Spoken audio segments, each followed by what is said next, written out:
गलत है। जय हिंद दोस्तों, मैं अखिलेश कुमार आप लोगों का बहुत बहुत स्वागत करता हूं आपके अपने चैनल लर्न विद अवध पे। जी हां दोस्तों, आज हम आपके लिए लेकर आए हैं डेटा सफिशिएंसी। ठीक है, इसी के लिखा हुआ है डेटा सफिशिएंसी। डेटा मतलब होता है आंकड़ा या सतत बोलते हैं इसको आंकड़ा। सफिशिएंसी मतलब पर्याप्तता, हिंदी में इसको बोलते हैं हम लोग आंकड़ों की पर्याप्तता। डेटा मतलब होता है आंकड़ा ही तो होता है, आंकड़ों की पर्याप्तता, सफिशिएंसी। ठीक है, डेटा सफिशिएंसी ये बहुत ही इंपॉर्टेंट चैप्टर है, तो मजा आता है इस चैप्टर को करने में। आप तक आपने जितने भी ब्लड रिलेशन, डायरेक्शन, रैंकिंग जितने भी चैप्टर पढ़े हैं उसी का मिक्सचर होता है ये भाई। जैसे मैथ में भी होता है डेटा सफिशिएंसी, मैथ में भी है और आपके रीजनिंग में भी है। ठीक है, ये क्या होता है, एक तरीके से मिक्सचर होता है। आप ये मान लो कि क्या मिक्सचर है सभी चैप्टरों का।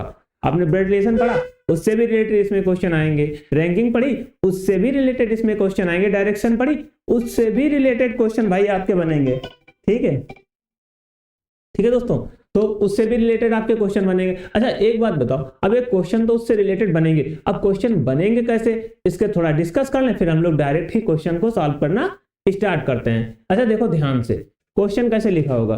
मान लो आपने ब्लड रिलेशन ले लिया, ये क्वेश्चन लिखा है। ब्लड रिलेशन में क्या लिखा, ए का बी से क्या संबंध है।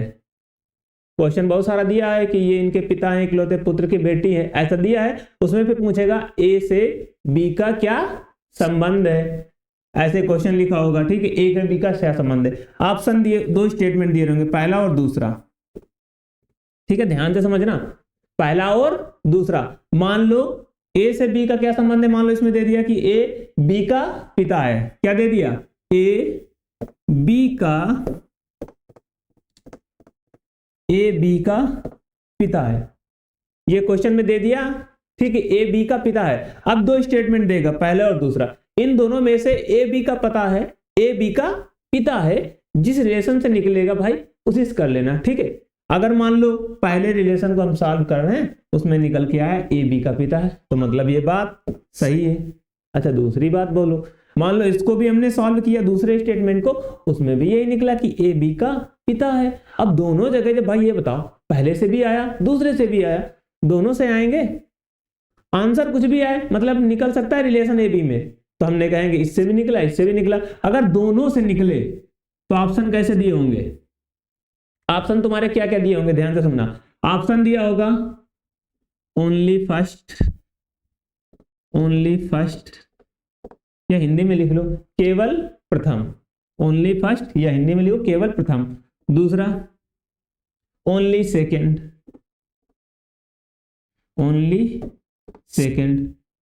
केवल दूसरा, या तो पहला केवल या फिर दूसरा ऐसे। तीसरा ऑप्शन में क्या देता है, तीसरा ऑप्शन में देता है आइदर यार, या तो पहला या तो दूसरा। तो ऑप्शन से ही हम लोग समझेंगे आइदर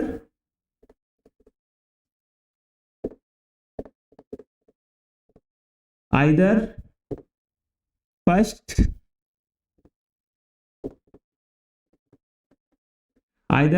और सेकंड। ठीक है, आइदर फर्स्ट ऐसे लिख लो, आइदर फर्स्ट और सेकंड। ठीक है, आइदर आर का केस बन जाएगा, या फिर नाइदर आर का मतलब ना ही फर्स्ट ना ही सेकंड, ना तो फर्स्ट ना ही second, neither or, neither first nor second. दिख रहा है भाई सभी को लास्ट तक। ऑप्शन ऐसे ही बनेंगे, या तो पहला सही है या तो फिर दूसरा सही है, या तो पहला सही या तो दूसरा सही, दोनों में से एक सही होगा, या तो इनमें से ना तो पहला ही सही ना ही दूसरा सही, भाई यही ऑप्शन बनेंगे। चौथा ऑप्शन या तो आइदर आर का केस बन जाएगा, मतलब तीसरा, चौथा इनमें से कोई नहीं बन सकता है। इतने ही ऑप्शन बन सकते हैं, या फिर एक ऑप्शन और बनता है पांचवा, बोथ फर्स्ट एंड सेकंड। भाई यही ऑप्शन आपके बनेंगे, इसके अलावा तुम्हारा पेपर में एग्जाम में कोई ऑप्शन नहीं बनाने वाला वो। या तो पहला सही होगा या दूसरा सही होगा, या तो पहला दूसरा, या पहला सही हो सकता है या दूसरा, दोनों में से कोई एक, दोनों में से कोई नहीं, या फिर दोनों सही होंगे। अब ये किस किस कंडीशन में कौन से ऑप्शन अप्लाई करेंगे ये सुन लो साफ साफ, ये बहुत इंपॉर्टेंट है। ठीक है, पहला मान लो सिर्फ मेरा पहला सही आया, मान लो जो भी क्वेश्चन बोला उसके अकॉर्डिंग मान लो मेरा पहला सही आया और दूसरा गलत आया, तो ये तो सभी को समझ में आ जाएगा कि पहला लगा दोगे। ठीक है, अगर मान लो मेरा पहला गलत आया दूसरा सही आया, तब भी तुम लोग समझ जाओगे कि दूसरा लगाना है। इसमें इतनी गलती कोई नहीं करता। गलती कब होती है? गलती तब होती है कि जब पहले से भी आंसर आ रहा है दूसरे से भी आंसर आ रहा है, तब उसमें दोनों नहीं लगाने की, बोथ फर्स्ट एंड सेकेंड, तब उसमें ऑप्शन लगाओगे या तो पहला सही है या फिर दूसरा सही है। आंसर कुछ भी आए मुझे नहीं फर्क पड़ता है, लेकिन आना चाहिए कि उससे ये क्वेश्चन मतलब यहाँ पे पिता ना लिख के कुछ और लिख देगा। ठीक है, ए बी से क्या रिलेशन है, तो ए बी के रिलेशन इससे भी आ सकता है और इससे भी आ सकता है। अगर दोनों से रिलेशन आए, दोनों से भाई आपका आंसर आ जाए, तो कुछ ना करो, या तो पहला सही हो सकता है या दूसरा, क्योंकि दोनों से आंसर आए। जब दोनों से आंसर आए तो हमेशा थर्ड वाला बनाओगे। क्या बनाओगे? थर्ड वाला, या तो फर्स्ट सही है या फिर सेकेंड सही है। अब मान लो दोनों ही गलत हो, तो कहोगे ये तो भैया साइड से बात है, साफ साफ दिख रहा है कोई भी गलत नहीं, मतलब चौथा ऑप्शन सही है कि ना तो फर्स्ट ना ही सेकंड है, आइदर और नाइदर। इसमें नाइदर वाला केस लगेगा, खत्म कर दो कि भैया नाइदर वाला केस। नाइदर का केस का मतलब होता है ना ही फर्स्ट ना ही सेकंड। अब आ जाओ चौथा वाला, ये जो पांचवा ऑप्शन है उसको ध्यान से समझना। ठीक है, ए बी का रिलेशन है, ए बी का पिता मान लो दे दिया। ठीक है, कह रहा है ए को सॉल्व किया, ए को सॉल्व किया, आंसर नहीं बन रहा। इसको भी सॉल्व किया, नहीं बना, दोनों से नहीं बना। लेकिन इन दोनों को जोड़ के, अगर ये वाला और ये वाला दोनों को जोड़ के निकाला जाए और ए बी का रिलेशन बन जाए, दोनों को जोड़ के, तब लगाओगे कि बोथ वाला, कि पहले को भी जोड़ा, पहले और दूसरे दोनों स्टेटमेंट को जोड़ के हमारा आंसर बन रहा है, तब लगाओगे बोथ वाला, नहीं तो बोथ नहीं लगाना है। ठीक है, ये बात समझ में आई कि मान लो पहले से कुछ रिलेशन बना, दूसरे से कुछ रिलेशन बना, दोनों को हमने ऐड कर दिया, ए बी का पिता निकल आया। तो जब ऐसा क्वेश्चन हो कि पहले और दूसरे दोनों स्टेटमेंट को मर्ज करके आंसर निकल रहा हो, तब लगाओगे बोथ वाला। ठीक है मेरे भाई, समझ में आया? अब हम बिना देरी किए, बिना बकवास के सीधे हम क्वेश्चन पे बढ़ते हैं। एक एक क्वेश्चन देखते जाओ और आप लोग लगाते जाओ। ठीक है, देखो पहला क्वेश्चन आप लोगों के सामने है, जल्दी से बताओ।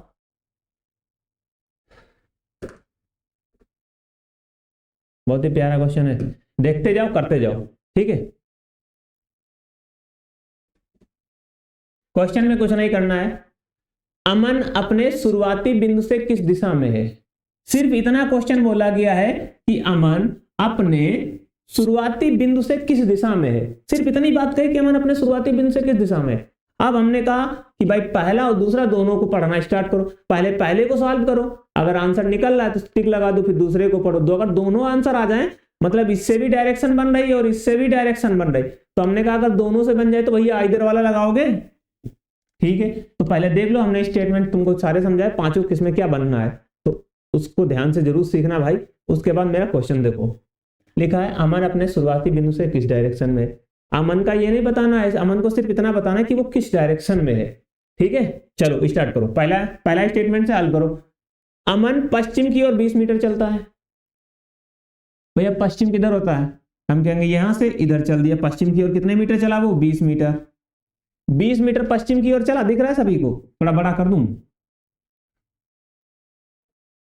अमन 20 मीटर पश्चिम की ओर चला, अब तो दिख रहा है सभी को। ठीक है, ये प्रारंभिक पॉइंट है, यहां से 20 मीटर पश्चिम की ओर चला। उसके बाद वो क्या कर रहा है, फिर वो दाएं मुड़ जाता है, 13 मीटर चलता। भैया दाएं मोड़ दो इसको, दाएं मोड़ दिया, कितने मीटर चला गया? 13 मीटर, दिख रहा है सभी को। उसके बाद ये बताओ,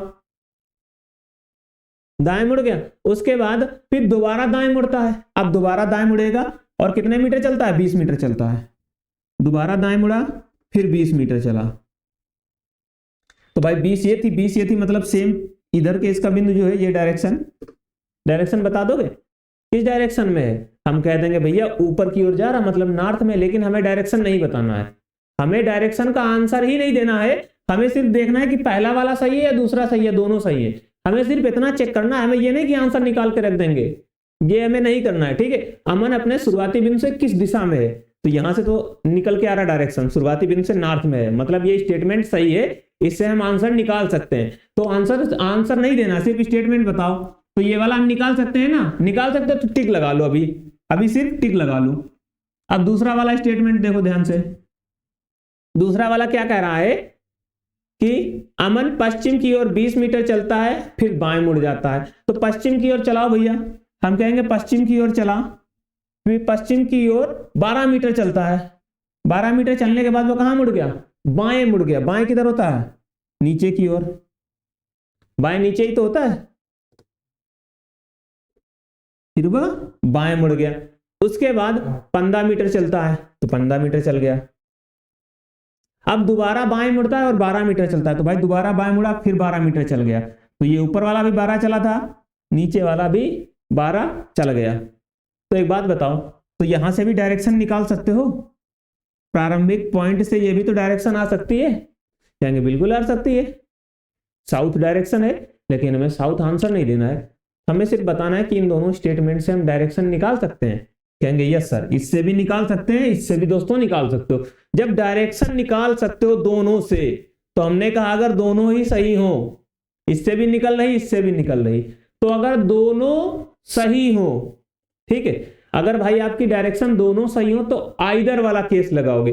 भाई दोनों सही है तो आप सब ओनली ये वाला केस बनाओगे, आइदर वाला, आइदर फर्स्ट और सेकेंड, ठीक है, आइदर फर्स्ट और सेकेंड ये ऑप्शन बन जाएगा। अगर दोनों सही है तो आइदर आर का केस बनाओगे, क्योंकि पहले से भी अलग सॉल्व किया, दूसरे को अलग सॉल्व किया, केस बन गया, आइदर आर का केस हम लोग बना देंगे। अच्छा चलो ये तो बात समझ में आई। अब क्वेश्चन दूसरा लगाओ जल्दी से। ऐसे ही क्वेश्चन आएंगे, अगर दोनों ही स्टेटमेंट से डायरेक्शन आ रहे, उसने ये किस दिशा में है, हमें उत्तर नहीं बताना है कि भैया ऊपर से नॉर्थ में आ रहा, नीचे से साउथ में आ रहा, हमें डायरेक्शन नहीं बतानी है, हमें बताना है कि इससे डायरेक्शन आ सकती, कहेंगे यस इससे भी डायरेक्शन आ रही, इसको सॉल्व किया इससे भी डायरेक्शन आ रही, तो दोनों को सॉल्व किया दोनों से डायरेक्शन आ रही है, तो मतलब आइदर वाला केस बन जाएगा। भाई क्या बन जाएगा, आइदर वाला। आ जाओ थर्ड नंबर क्वेश्चन पे जल्दी से, देख रहा है सभी को, बताओ। 50 विद्यार्थियों की कक्षा में राजन का नीचे से कौन सा स्थान है, हमसे पूछा गया कि राजन का नीचे से कौन सा स्थान है, और उसके बाद लिखा पवन ऊपर से 5वें स्थान पर है, पवन और राजन के बीच में 14 विद्यार्थी हैं, ठीक है। सिर्फ इतना क्वेश्चन ध्यान से पढ़ो, उसके बाद तुरंत स्टेटमेंट को सॉल्व करना स्टार्ट कर दो। पहले स्टेटमेंट को सॉल्व करो, दूसरे स्टेटमेंट को सॉल्व करो, कहानी खत्म।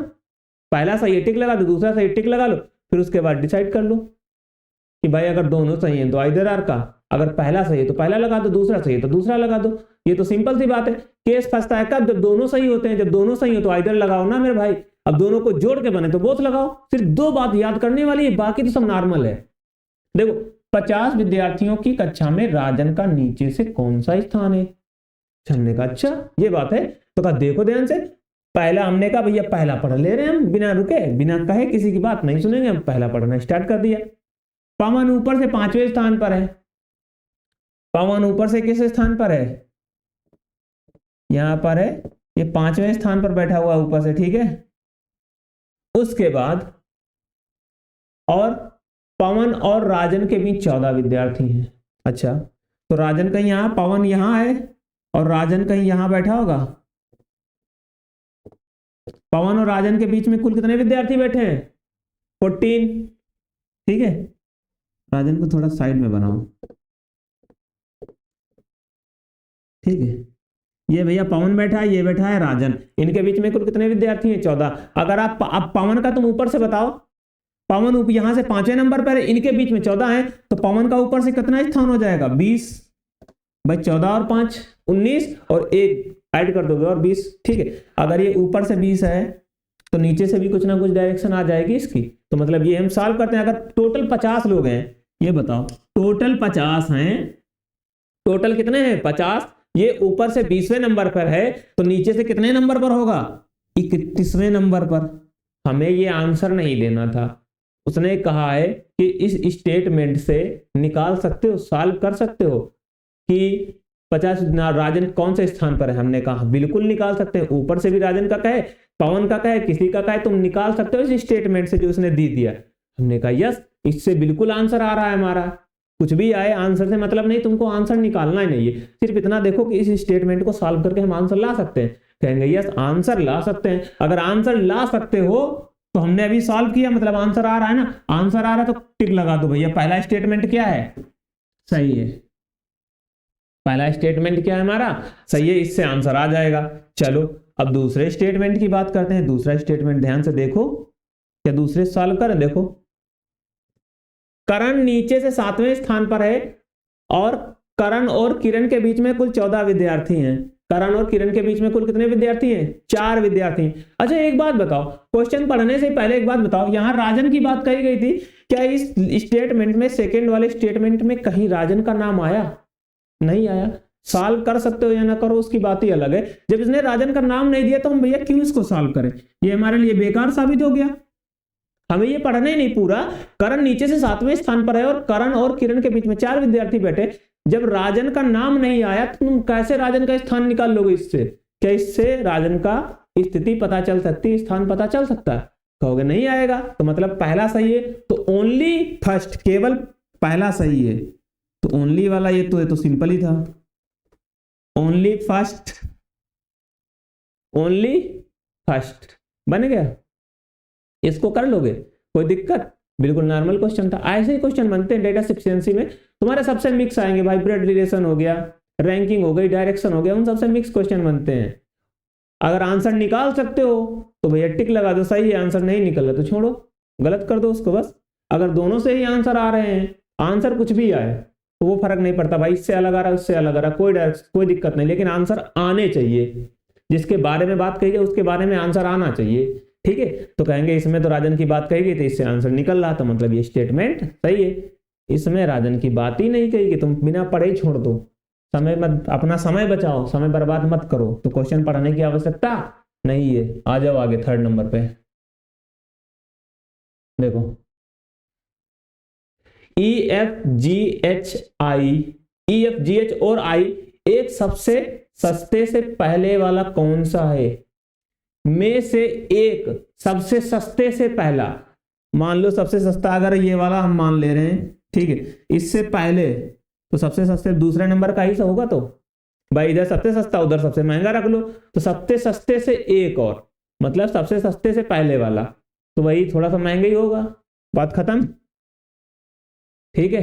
तो पहले इसको देख लो, हम ऐसे नहीं बनाएंगे, हम ऐसे बनाते हैं। इसको यहां से दिख रहा है सभी को, मान लो हम यहां बना रहे, ऊपर रखेंगे हम सबसे महंगा वाला। ऊपर क्या रख लो भाई, महंगा वाला रख लो, नीचे रख लो सस्ता वाला, काम खत्म। हमसे पूछा गया सबसे सस्ते वाले से एक, सबसे सस्ते वाले से पहले वाला, सबसे सस्ते वाले से पहले वाला ये ऊपर वाला होगा। अगर नीचे से काउंटिंग स्टार्ट करो, 1 2 3, कितने लोग हैं, 4 5 लोग हैं, 4 5, तो सबसे सस्ता एक वाला, इससे पहला 2, तो 2 नंबर वाले की बात कर रहा है, ठीक है। ठीक है, इतना याद रखना कि ऊपर हम क्या रखेंगे, महंगे, नीचे क्या रखोगे, सस्ते। क्वेश्चन में आप ध्यान से पढ़ना है कि किससे क्या निकल रहा है। देखो F, ठीक है, F H और I से ज्यादा महंगा है, तो F हमने यहां बनाया, H यहां बनाया और I, क्योंकि H और I की बात कही नहीं कि आगे ऊपर है या नीचे है। तो F जो है H और I से महंगा है, तो F महंगा है, तो भैया F महंगा है तो इसको ऊपर रख दिया H और I से, ठीक है। अब दूसरा बताओ, तो इतनी बात कही गई, तो इससे क्या तुमको, अच्छा एक बात बताओ, क्या तुमको इस बात से पता चल रहा है कि सस्ते वाले से पहला वाला कौन है इन तीनों में से? कहोगे नहीं, तो बात नहीं पता चल रही, छोड़ दो। अभी दूसरा देखो, G I और F से सस्ता है, G जो है I और F से सस्ता है, तो I और F, तो मतलब F तो भैया इसके ऊपर ही थी, ठीक है। I और F से कौन सस्ता है, G। इतनी बात तो हमें पता चल गई, क्योंकि हम ये हमने ऐसे बनाया था, मान लो उससे ना बनाओ, अपने मन से बनाओ। तो I और F से भाई देखो, I यहां बना दो, F यहां बना दो, G कहां जाएगा, उससे सस्ता है, G सस्ता है तो G नीचे आएगा, जो महंगा होता है वो ऊपर बनाओ। तो ये बात हमारी अलग स्टेटमेंट की है, ये बात अलग स्टेटमेंट की है। दोनों भाई, ना तो पहले से आंसर निकल रहा मेरा, ना दूसरे से निकल रहा है भाई, ना तो पहले से आंसर आ रहा ना ही दूसरे से आ रहा है। जब ना तो पहले से आए ना दूसरे से आए, दोनों को मर्ज करके देख लो। ऐसा तो नहीं वो मर्ज करके दे रहा हो। हमने कहा चलो ठीक है मर्ज करके देखें। चलो देखो मर्ज करके, एफ जो है एच और आई से महंगा है, तो बात समझ में आ गई। दूसरा कह रहा था कि जी जो है आई और एफ से सस्ता है। जी क्या है, आई और एफ से सस्ता है। अब ध्यान से देखो, एफ जो है एच और आई से महंगा है, जी क्या है, एफ और आई से सस्ता है। तो कहोगे एफ यहां है, आई यहां है, इसके नीचे क्या है, जी। ठीक है। अच्छा एक बात बताओ, एफ जो है एच और आई से ज्यादा महंगा है पर सबसे महंगा नहीं है। एफ मतलब पहले नंबर पे तो नहीं हो सकता। एफ क्या है, पहले नंबर पे तो नहीं हो सकता, क्योंकि वो कहा है एफ एच और आई से ज्यादा महंगा है पर सबसे महंगा नहीं है। जब सबसे महंगा नहीं है तो एफ क्या पहले नंबर पे आ सकता है? कहोगे नहीं, पहले नंबर पे नहीं आ सकता है। तो मतलब अब समझ में आया, मतलब पहले नंबर पे नहीं। नंबरिंग काउंट कर लो यहाँ पे, 5 4 3 2 1, यही बात है। एफ जो है एच और आई से महंगा है लेकिन सबसे महंगा तो नहीं है। मतलब एफ सबसे महंगा नहीं तो 5 नंबर पे एफ जाएगा नहीं जाएगा, कहेंगे भैया इसको 4 नंबर बिठा दो, सबसे महंगा नहीं है, सबसे महंगा नहीं है। उसके बाद एच और आई, अब इनको कहां बैठाना है उससे देखना है अभी हमको। दूसरा कह रहा है जी आई और एफ से सस्ता है पर सबसे सस्ता नहीं है। जी भी भैया सबसे सस्ता नहीं है। सबसे सस्ता क्या है, जी नहीं है, तो जी कहां बैठेगा, दूसरे नंबर पे। जी कहां बैठेगा, दूसरे नंबर पे। और आई और एफ से सस्ता है तो आई भी है, एफ यहां, एफ के नीचे क्या हो जाएगी, आई हो जाएगी। अब क्या बात बचता है हमारा, एच की बात बची। ठीक है, एच जो है, एफ जो है एच और आई से ज्यादा महंगा, तो अगर एच यहां होगा तभी तो महंगा हो सकता। क्या ऊपर एच भर दो तो सबसे महंगा एफ से महंगा हो जाएगा? वो तो गलत हो जाएगा। उसने कहा था एफ एच और आई से महंगा, देखो एच और आई से एफ महंगा है, बिल्कुल सही बात है। दूसरा जी आई और एफ से सस्ता, आई और एफ से जी सस्ता है, बिल्कुल सस्ता। क्या बचा हमारा, ई। इसमें देखो ई ही तो ये बच गया, उठा के पटक दिया ऊपर, सबसे सस्ता सबसे महंगा पता चल गया। दोनों स्टेटमेंट को भाई पहले और दूसरे को मिलाकर बन रहा है, तब लगाओगे बोथ। भाई देखो पहले से कुछ नहीं हल हुआ था, दूसरे से भी कुछ नहीं हो रहा था। अब हमने कहा दोनों को मर्ज करके देखो, कहा पता आंसर आ जाए। भैया दोनों को मर्ज किया, पता चल गया, तो कह दोगे कि सबसे सस्ते वाले से पहला क्या आंसर आएगा, जी। लेकिन हमें आंसर तो देना नहीं है, हमें पता चला कि ये मर्ज करके बना है। जब भी मर्ज करके बने बिना सोचे समझे बोथ लगा दो, बोथ फर्स्ट एंड सेकेंड, यही क्या हो जाएगा आपका आंसर, यही है, बोथ फर्स्ट एंड सेकेंड। ये भैया आपका आंसर है।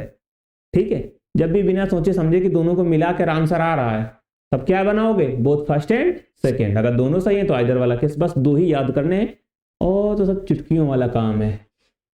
ठीक है, आ जाओ। चलो थर्ड भैया हो गया। 4 नंबर देखो, एक बहुत ही प्यारा क्वेश्चन है, बताएं। सी देखो कह रहा है कि जो है ए इज ओल्डर देन डी, मतलब is a older than D, क्या ए डी से बड़ा है? हिंदी इंग्लिश दोनों में क्वेश्चन है। क्या ए डी से बड़ा है, ये बात हमको प्रूफ करनी है। क्या ए जो है डी से बड़ा है? तो देखो, तो पहले स्टेटमेंट को सॉल्व करो। सी 20 साल का है और डी से 5 साल बड़ा है, और किसके लिए है, पहले वाले के लिए, सी के लिए। सी जो है 20 साल का है और डी 5 साल बड़ा है। अगर डी 5 साल बड़ा है, सी 20 साल का है और डी से 5 साल बड़ा है, भाई सी रखो यहां पे, 20 साल का है और डी से 5 साल बड़ा है। कौन बड़ा है, सी। कौन बड़ा है, सी से, डी से 5 साल, सी। अगर ये भैया 5 साल बड़ा है तो जाहिर सी बात है ये 15 साल का ही डी होगा। देखो डी 15 साल का, तभी तो सी 5 साल बड़ा है। ये बात याद रखना, हमने बहुत पहले भी बताया था कि जब भी और लिखा हो, और या लिखा हो एवं, तो ये किसके लिए आते हैं, पहले वाले के लिए। पहले वाला कौन है, सी। मतलब सी 20 साल का है और डी से 5 साल बड़ा है। जब और की बात आए तो पहले वाला सी डी से 5 साल बड़ा है, तो मतलब ये 20 साल का होगा और डी कितना होगा, 15 का। और जब भी जो की बात आए, जो या जिसका, ऐसा जब भी क्वेश्चन में लिखा हो तो मतलब समझ जाना कि डी के लिए है। सेकेंड वाले के लिए बात होती है, किसके लिए होती है, सेकेंड वाले के लिए। ठीक है, इसमें हमारे क्वेश्चन में था और, ये होता फर्स्ट के लिए। ठीक है, समझ गए। ए सी से 3 साल बड़ा है, ए जो है सी से 3 साल बड़ा है, 3 साल बड़ा है तो मतलब 23 का ही हो जाएगा। अब बताओ क्या ए डी से बड़ा है? देखो ए डी से बड़ा है, बिल्कुल बड़ा है। तो अगर बड़ा है तो स्टेटमेंट में क्या लगा दो? बहुत बड़ा बड़ा टिक लगा दो। ठीक है, सिर्फ अपने दिमाग में करना कि इसमें टिक लगा दी, मतलब ये बात हमारी सही है। अब दूसरा वाला करके देखो, बी ए से बड़ा है जो सी से 5 साल छोटा है, बी ए से बड़ा है जो सी से 5 साल छोटा है। अच्छा एक बात बताओ, हमें ए और डी का चाहिए था, ए तो है, क्या इसमें डी कहीं है? जब भाई पूरी लाइन में कहीं तुमको डी नहीं दिख रहा है तो क्या इसको पढ़ोगे, क्या इसको सॉल्व करोगे? कहेंगे सर हम बिल्कुल नहीं सॉल्व करेंगे। तो कौन सा सही निकल के आ रहा? Only first. क्या ऑप्शन निकल के आ रहा मेरे भाई? ओनली फर्स्ट, मतलब केवल पहला सही है, दूसरा सही नहीं है। दूसरे की जब डी की बात नहीं कही तो क्या करना हमको आगे बढ़ के? ठीक है, छोड़े इसको यहीं पे, क्योंकि हमें डी पता नहीं है इसमें, तो आंसर ही नहीं आ सकता। छोड़ो ये गलत है। आ जाओ 5वें नंबर पे आ जाओ, बताओ जी के संदर्भ में आई की दिशा क्या है? सिर्फ दिशा बतानी, दिशा क्या है, और आंसर तो हमको निकालना नहीं है। ये बताओ क्या इससे कोई डायरेक्शन आएगी? क्या इससे डायरेक्शन आएगी? जिससे डायरेक्शन आए तो मतलब सही है, निकालो। जी के संदर्भ में आई की दिशा पूछ रहा है। देखो बिंदु जी एच के पश्चिम में है, बिंदु जी है जो एच के पश्चिम में है। मैंने एच यहां बनाया, इसका पश्चिम क्या होता है? इधर कौन है? जी। ठीक है, और 2 मीटर दूर है, 2 मीटर दूर भी है। ठीक है, उसके बाद क्या कह रहा है? जो आई के दक्षिण में 4 मीटर है। जो किसके लिए आता है? हमने कहा जो हो या जिसका हो, सेकंड वाले के लिए। सेकंड वाले कौन है? एच। एच क्या है? एच जो है आई के दक्षिण में 4 मीटर दूर है। जो किसके लिए आएगा? सेकंड वाले के लिए। सेकंड वाला क्या है? एच आई के दक्षिण में 4 मीटर दूर है। आई का दक्षिण कहां होगा? वे आई का दक्षिण कहां बनाओ? East, west, north, south. अगर आई यहां है तो इसका दक्षिण कहां होगा? नीचे की ओर। आई के दक्षिण में एच, मतलब एच जो है आई के दक्षिण में 4 मीटर दूर है। 4 मीटर दूर बना लो। अच्छा अब जी और आई का डायरेक्शन निकल सकता है? बिल्कुल निकल सकता है। नॉर्थ ईस्ट है, लेकिन हमें आंसर नहीं बताना। डायरेक्शन निकल सकता है, बिल्कुल निकल सकता है। टिक लगा दो पहला वाला। ठीक है, टिक लगा दो, सिर्फ इतना याद रखना। उसके बाद आंसर लिखेंगे, मतलब डायरेक्शन हमारी निकल सकती है, निकल सकती है। छोड़ो, काम खत्म करो। अच्छा दूसरे वाले देखो, बिंदु एच डी के उत्तर में 5 मीटर दूर है। बिंदु जो एच है डी के उत्तर में, डी यहां है, डी के उत्तर में कौन है? एच। ऊपर ही उत्तर होता है। 5 मीटर दूर है, और बिंदु जी के पश्चिम में 2 मीटर दूर है। और जो एच ई की बात हो रही, क्योंकि जो यहां पे लिखा है और या फिर एवं लिखा, तो पहले वाले के लिए बात करता है। पहले वाला क्या है? एच जी के पश्चिम में 2 मीटर दूर है। एच जो है जी के पश्चिम में, तो जी यहां होगा, इसका पश्चिम इधर, जी के पश्चिम में क्या है? एच है। और कितने मीटर दूर है? 2 मीटर। ये 5 मीटर दूर था। ठीक है, अब ये बताओ, उसके बाद एच आई के दक्षिण में है। एच जो है आई के दक्षिण में है। अब दक्षिण निकालो भैया। एच जो है आई के दक्षिण में है, तो आई ऊपर होगा, उसका दक्षिण नीचे की ओर होगा। अब बताओ यहां से जी और आई की भी डायरेक्शन निकल सकती है? बिल्कुल निकल सकती है। तो मतलब ये भी बात सही है, हमारी दोनों से डायरेक्शन निकल रही है, दोनों से डायरेक्शन निकल रही है। अच्छा एक बात बताना, हमने एक बात बताई थी कि जब दोनों से डायरेक्शन निकले तो आइदर वाला केस बनाओ, आइदर फर्स्ट और सेकंड। आइदर फर्स्ट और सेकंड, मतलब या तो पहला सही है या तो दूसरा, दोनों में से कोई एक ही होगा डायरेक्शन वाला। ठीक है, तो जब दोनों सही हो, जब मेरे भाई क्या हो, जब दोनों ही सही हो तो आइदर वाला केस बनाओ। क्या बनाओ? आइदर वाला। अगर दोनों को मर्ज करके बनाओगे तब बोथ वाला केस बनेगा। समझ में आया? ठीक है, कंफ्यूज तो नहीं हो गए? पता चला दोनों सही है, लाओ बोथ लगा दो। बोथ वाला नहीं, आइदर का केस बनता है जब दोनों सही होते हैं। ठीक है, अगर दोनों को मर्ज करके बनाएगा तो तुम अपने आप से लगाओगे बोथ वाला केस। ठीक है, आज का लास्ट क्वेश्चन ये है। ठीक है, अब ये तुम लोग बहुत ही प्यारा क्वेश्चन है, जैसे हमने सारे क्वेश्चन कराए हैं बिल्कुल वैसा ही क्वेश्चन है। अब ये तुम लोग इसका आंसर कमेंट बॉक्स में मुझे बताओ कि ये आंसर आप लोगों को कैसा, कितना आया, कैसे आया, ठीक है। बहुत आराम से इसको लगाओ, जैसे डाटा एफिशिएंसी है वैसे बताओ। अगर पहला सही पहला ओनली फर्स्ट, अगर दूसरा सही है ओनली सेकंड, अगर दोनों ही सही है तो आइदर लिखो, ठीक है। अगर दोनों ही गलत हैं तो नाइदर वाला केस बनाना, तो पहला सही नहीं दूसरा। पांचवा ऑप्शन क्या है, अगर दोनों को मर्ज करके आंसर आ रहा है तो बोथ वाला लगाओ, ठीक है। तो भाई ये क्वेश्चन है बहुत प्यारा क्वेश्चन है। देखते हैं आप लोगों में से कौन लोग किन लोगों को अच्छे से समझ में आया है, जो इसका आंसर देंगे कमेंट बॉक्स में। भाई आंसर जरूर दीजिएगा, ठीक है। और आज की क्लास कैसी लगी कमेंट बॉक्स में बता जरूर दीजिएगा, ठीक है। आज के लिए हम इतना ही रखते हैं। जय हिंद दोस्तों, मिलते हैं अगली क्लास में नए टॉपिक के साथ, ठीक है। तब तक के लिए बाय बाय, जय हिंद दोस्तों।